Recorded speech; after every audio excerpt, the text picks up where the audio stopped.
amulabudde myaka 3 so tukulisayo bonna bagenze mu lubiri emmengo ba MP ababadde mu lubiri emmengo okujagulizaako Buganda. Ssaabasajja Kabaka yagambye nti eriwo abataagala bwa Kabaka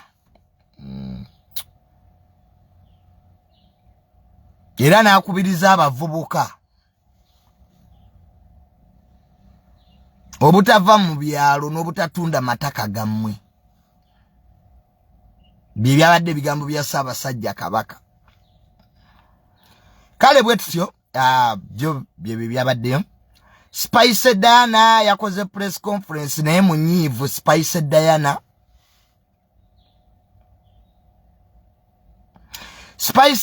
bwe yali ku radio station yemu ng'aliko n'omuyimbi Alien Skin, kuliko n'akavubuka bakayita Upton, bavoola Spice Diana ne bamukakkanya. Abalaba pulogulaamu eyo yali ku Galaxy. Spice Diana yayisibwamu amaaso ekintu ekitaali kirungi. Era Spice Diana tokkiriza apoloje yaabwe. Muyisa omuntu omuyimbi nga Spice Diana erina erinnya lye ne mutandika okumulaga ati byayogera byali bya kisiru. Ekintu ekyatunyiza ennyo ffe abaagala Spice Diana. Era Spice Diana tokkiriza apoloje zaabwe. Amalediyo bwe gatyo n'amativi agamu gayita abantu papasire kubakakkanya. Ne bakuyita ojja ow'endowoozayo ate ne beegatta n'abalala bakukakkanye. So ekintu kye bakola Spice Diana tekyali kirungi. Mukazi wattu agezaako okubannyonnyola temuwuliriza. N'ekiri ekisiru kyali eni skin kyalimu naye ekivubuka ekyo kyantama kyali eni. Kyefuula nnyo ekitegeera tekitegeera. Kirowooza kye kisoose okuyimba mu Uganda. So ekifaananyi ekyo tekyalabika bulungi nnyo. Era nawuliddeko abatwala sheeyo beetondedde Spice Diana. Ne Spice Diana tokkiriza apoloje yaabwe. Era gwe guba omulundi ogusembyeyo Spice Diana ogendako obwo busho. Nze nga tebannampita ku toko show yonna nsooka kubuuza baani bennyenda okudibeetinga nabo. Sikola toko show n'abantu batategeera ekyo Spice Diana kikuyigirize. Buno obwana bwa upcoming bu Alien Skin omulundi ogwokubiri tebuddangamu okuyisaamu amaaso. You a big brand. So nammwe abatwala amativi n'amalediyo abayita abantu papasire kubakakkanya na kubalaga nti bategeera. Oyinza otya okudda ku Spice Diana n'omubuuza ebintu bya Federation? Lwaki temubibuuza Eddie Kenzo president? Lwaki temubibuuza Eddie Kenzo? Lwaki mumanyira Spice? So Spice Diana tokkiriza apoloje yaabwe baleke bakyaza abasiru baabwe ba Alien gwe benkanya nabe entegeera. Nze Junior nzo okusanga ku tokosho ne Alien Skin golabe entegeera yaffe yemu. Oli muli wa mayirungi nze nasoma kati Alien Skin mbere naye era Spice Diana gwakusinga really. Why do you debate with people who are not even a quarter to your intellectual ability? Omutegeevu bamusanga mu balalu tebanenya balalu. Babuuza omuntu ono ategeera yakimye eki mu balalu. Ekitegeera ekintu ekyo Spice Diana. Spice Diana si muyombi. Tamanyi byakuyomba mukazi wattu. Teri muyimbi asinga mpisa wano. Spice Diana ye muyimbi asinga empisa. Naye ekikolwa kye mwakola Galaxy FM okuvoola omuyimbi ne muleeta ebivubuka ebitategeera tebimukkiriza kwogera. So ekintu ekyo tukivumirira. Era Spice Dana tuddamu kugenda mu obwo butokosho obutali bwa kirasiyo. Nze nina abantu besasula ku debatinga nabo. Era nze sanyuka TV empita NBS. Nsooka kubuuza ani ali ku pano Franka Ntambi nzija Bule nzija Kaye Wisdom nzija leto omuntu omulala sijja kujja era bakimanyi nze okumpita ku programu yonna osooka kumbuulira bendiko saagala kulekana n'abasiru nze sina budde bw'abasiru era waliwo kanaakaana bakayita pressure kali ku TikTok ombukanvuma kale notunulira embwa eyo gwoloza nina obudde bwogwo pressure ebyo ffe bye twakola mbukovume ku Junior mbwe abantu bakumanye nze Cascrop nze ro material era buli ayagala views ku social media oyina kuvuma nze kati akakana ka pressure basiyazi banne bakagamba mbugendo ovume Junior akuba ofuna asayiramu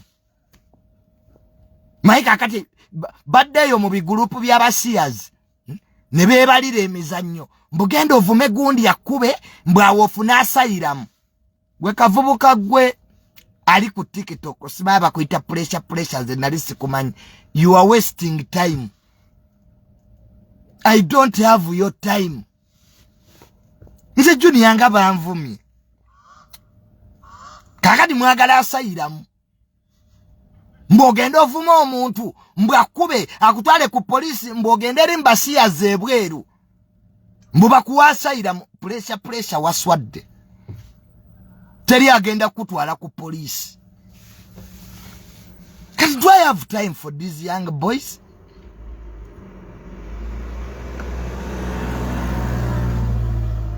Do I really have time?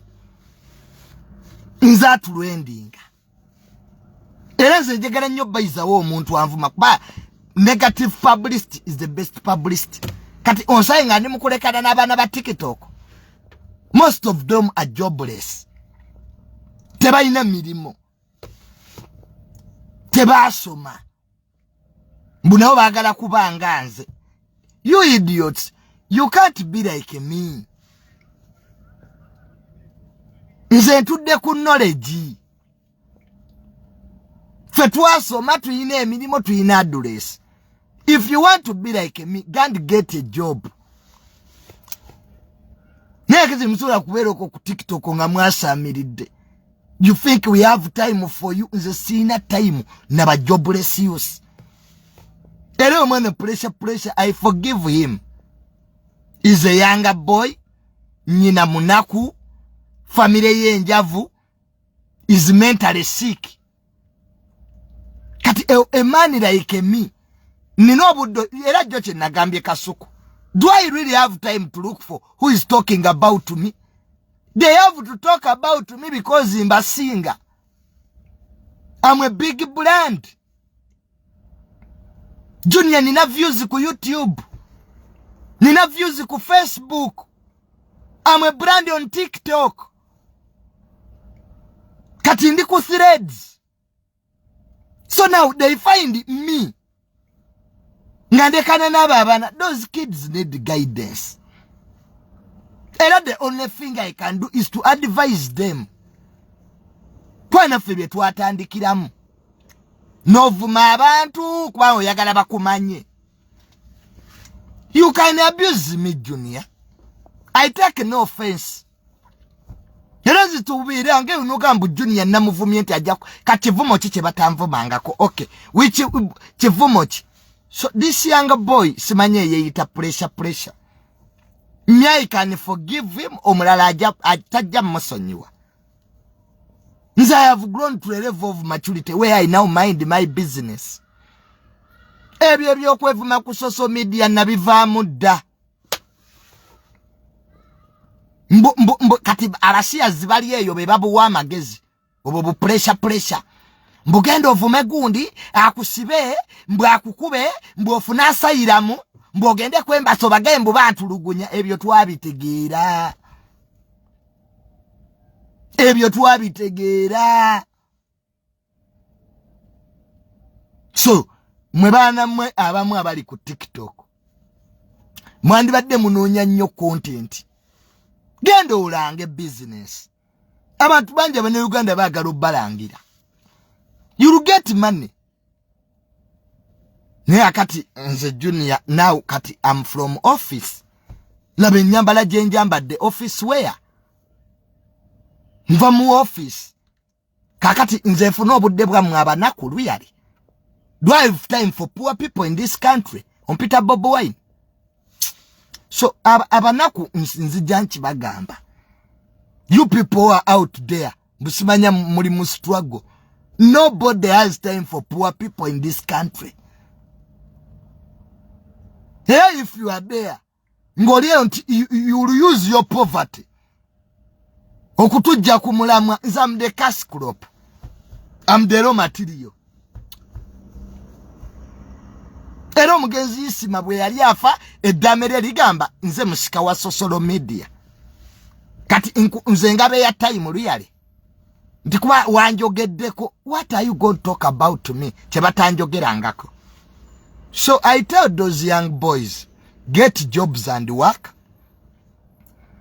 Ebintu by'okubeera eyo nga mwogera mukoze obugulupu ku TikTok abusing people. It won't help you. When abantu bagenze bafumbiddwa, people are looking for better life. You are there abusing me. So, Grace aonga mvudeo. So, anybody who wants to abuse me to get numbers, please continue. But you are marketing me. Oyongera kuntunda. Era mbebaza abanvuma ku TikTok. Page yange ku TikTok yeyongedde. Viewers are many. So, thank you so much. Mwebale nnyo. Nenga I'm from office. Era esati muziraba zetwambala. Sati za bei. Nava mbitu by'ekisiru. Ebyo nabibalekera. Temula babwe nyirira. Junior nali munupu nga nsiwuse. Look at me. I look money. Mfana na sente. Look at me. Abana Uganda gonda bako nine mbalabe. First of all, I'm handsome. Do I have a good job? Into demonstration yange Amadi. Teita masasi. Kati, do I have time for poor people really? Mbu omunaku gundi yanjogeddeko. Just God work on your poverty. Mugende munenye banyamwe abawasa abasajja abavu. You'd have been like me. Just can't blame your mother. The rich people were around. Why did he choose to be impregnated by a poor man? But don't bring your stress on me.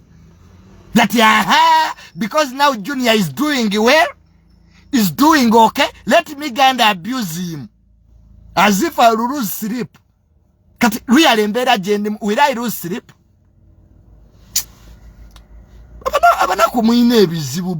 You have problems. You have problems. So Grace Khan nakulabyeko ne Prince Omar gwe mukazi gwe Grace Khan.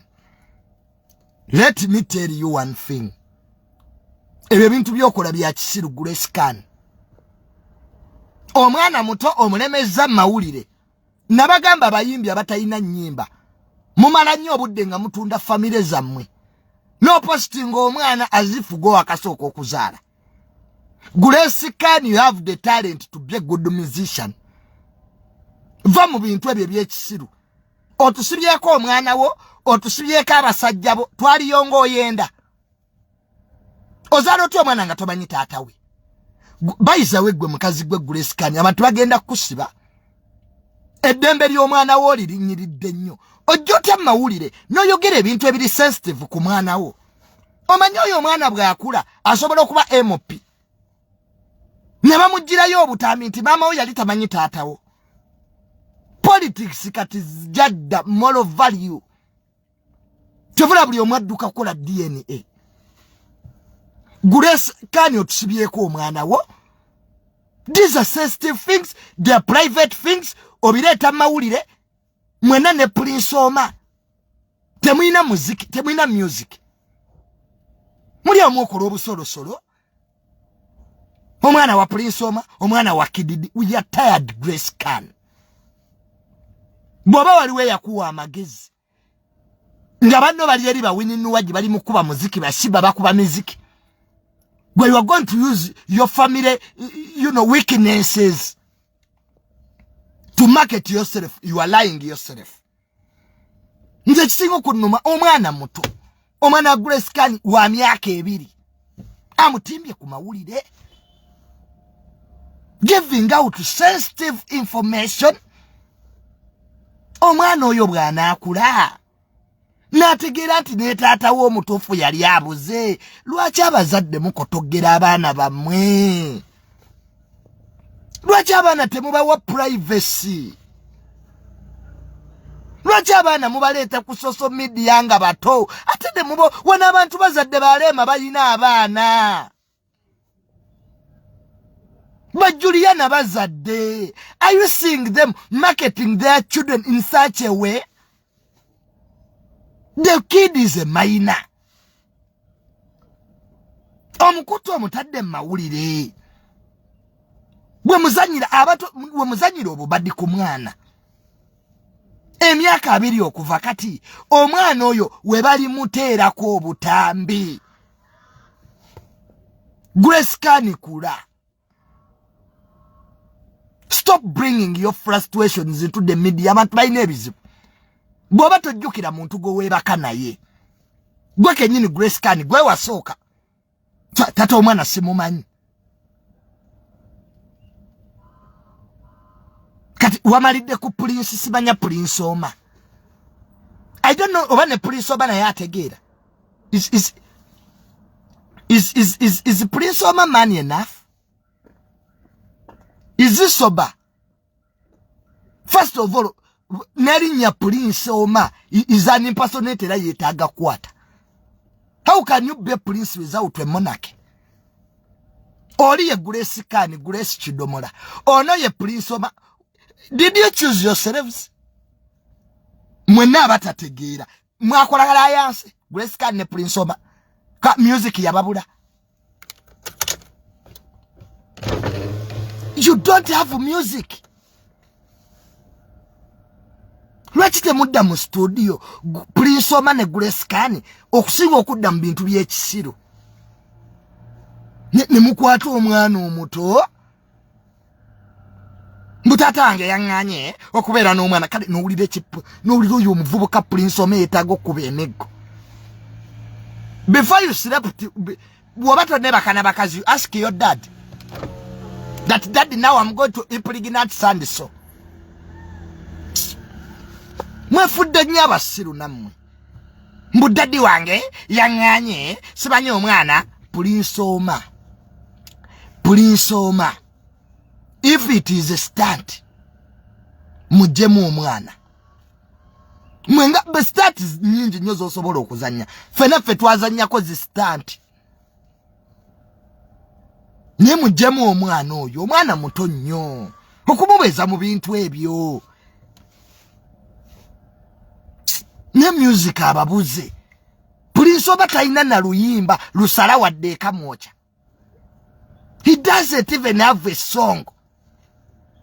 Gy'osobola kuba n'efuluma mu maka ge. Mbu naye muyimbi. Ono Grace Khan yalina talent kubulwa management. Tebyagala ba manager. Ekizimbye shiba management. Manager gamba togenda wano. Togenda eno. They don't want managers. Kati obeera otyo omuyimbi nga toyina manager. Ka business y'okuyimba is branding. That's why Shiba is organized. Kwati yayitako mu management. Management eringa somero. You need a lot to learn. So, Grace Khan, ne Prince Omar, if you thought what you are doing is funny, you are just exporting your idiocy to the whole world. Kati, by the mere fact that wajjamu empale ne webaka n'omuntu, so you don't know it. Olaba aba n'abatamiivu bajjukira ababafunisa embuto. Even the drunkards. Remember the babies, the fathers of their children. What about you? Sometimes when we to get to know that mugwanga lino nga byetaaga okwogerako Nugamba no, this should stop. Mujje abaana abato ku social media. Omwana wabata naweza myaka 18 omutekera ki mu bintu ebyo. Kyanonya tata wa mwana, tata yegundi, but why are you? Anyway. Ekyo nkyogeredde all parents. I have said that to all parents. Wano buli omu alina abaana. Everybody has given birth. You are not the first. Were you raped? Grace? Nabira bintu by'ekisiru balinga kino kyali any skin. Nakyo kyantamaatamadde ekyo kivubuka. Ate gwali any skin ogenda kugwa ggwe. Sinika ebyo ebinyo. Gwe giro kyagayeeze enkwacyo. Oboloza ffenna tuli amayirungi. Tekina mpisa. Kati Spice Dana mwali muharasinga wachi ku Galaxy gwe Spice gwe Alien. Chefule ekitegeera Alien skill toina kyotegeera ku music. Wadde okuwandiika erinnya Federation in full. Oli ku sepasa y'abantu kuba palaso yakuba ebyo ebimu. Ate kivubuka gwe ogenda kugwa. Nenze ninzo ogwe ojja kumpulira. Sinayagala kuvuma Alien. You have started your downfall. The curve is going down. Kankulinde mu August. Lwakuba oguze wosula. Common sense y'omuyina. Nikidoko ne kyegayagaya. But that boy irritates me. Alien skin, you irritate me. Bachita irritating mu luzungu. Like I don't like you. Nze sagala karakita yache eyo. Nikikula kule bintu to. You guys, there's a person who can irritate you. Neze Alien yantama. Luampisa zacho kiganyo kudivu. Umuntu obera ko wa map coming noga kati now I'm a brand. Nze kyantama. Neka nkirinde kigwe. Kimanyira. Nzala mawulire sibagala ani akwagala. Kasita banyini industry bakomyewo bashiba. Tukyakwogera Alien. Nkulayira tojja tuka mu August gwe. Kimanyira ba promoter, kimanyira abamawulire. Kiyoza kyekisokoleri. Abanyali ni ayogera nyaazya. Nebye bimba byake bye byekisirusiru. Ebitasola na kusuka wadde Kenya. Yena amisi tyadenga. Nyanya. Kyekyabuuka kabangale. Kata. Nyanya. Ezakameza kituka ku stage kyogera bwogezi. Ezakameza nazenzi budget nze. Era nazenzi budget nze. Abana Uganda kubulwa byakola. Is that those are songs really?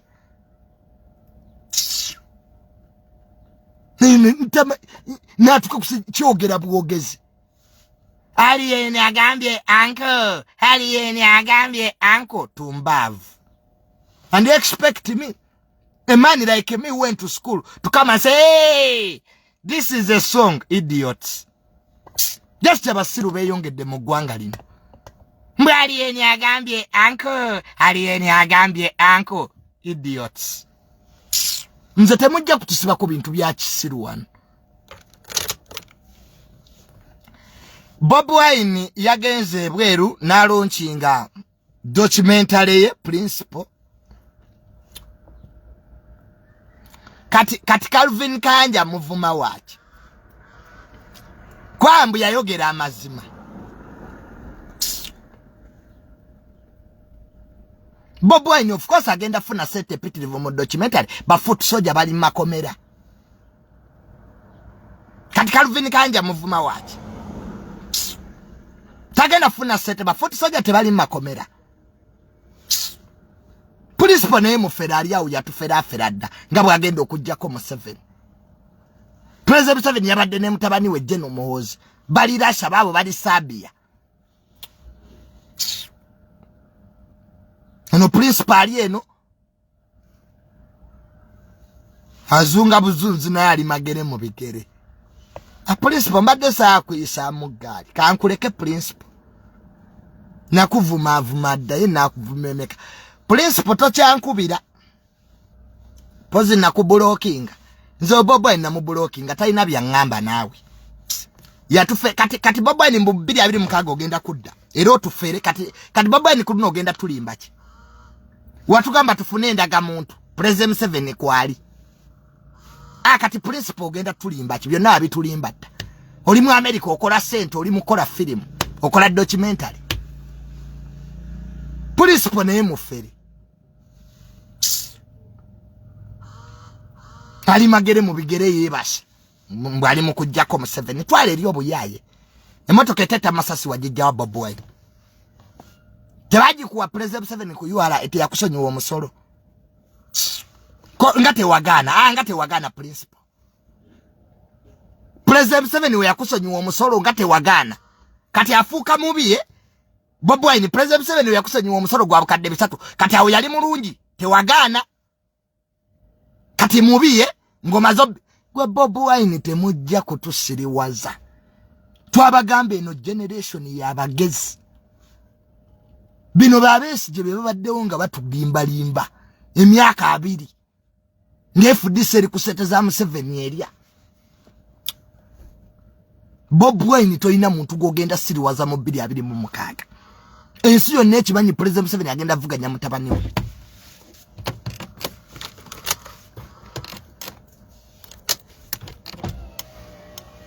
kati ogenda tulimba ki principal mbo mu 7 tajja kulayira teyalayira President 7 no tugamba mbo ogenda kulopa je no mu 7 mu UN byakomawa ne mutugamba eri atolize gwe Bobo Wine tujjeko obuyaye bwo tujjeko obuyaye muzo wano mutisa abaana b'abantu mwe muli eyo mukola mafilimu mwetunde ensi yonna mu Uganda simanye ebulidinga oti ate nodda nze Bobo Wine nze nali nkuwagira principal netegera nti oli mufere kabisa nawe onoonya sente baganda bonna bagaggawadde nga toddanga ku street principal ndagano size ezaggaana okudda ku street ne Bobo Wine mufere naye ali awo atulimba bulimbi wano teri agenda kujjako mu 7 bakadama mukole bobo ofunya akalimo nga oli kadama yoze ebintu savinga sente ogule kapoloti daneyo yasamirire oza simanya situlwago abantu wano bali ya sente abantu bambala gomese ekiro ne balaba mu 7 sibisanga mu state house nga bigenzo kulaba President 7 byesize lipstick ate mujja kunyiza mwembogera amanya wono tewali opposition Moza Junior Fachi nensi Boba Fachi n'obulimba let us all accept finance as a President 7 wama tuziria mbuli omwe abeere ku mulimo gwakole bwoba oli sister case nga wagenda kufumbirwa bakazi fumba ekintu ekiri ennyo kwe kuva ku mulimo gwo nodda mu kwasamirira ne bano ba Bobo Wine abafere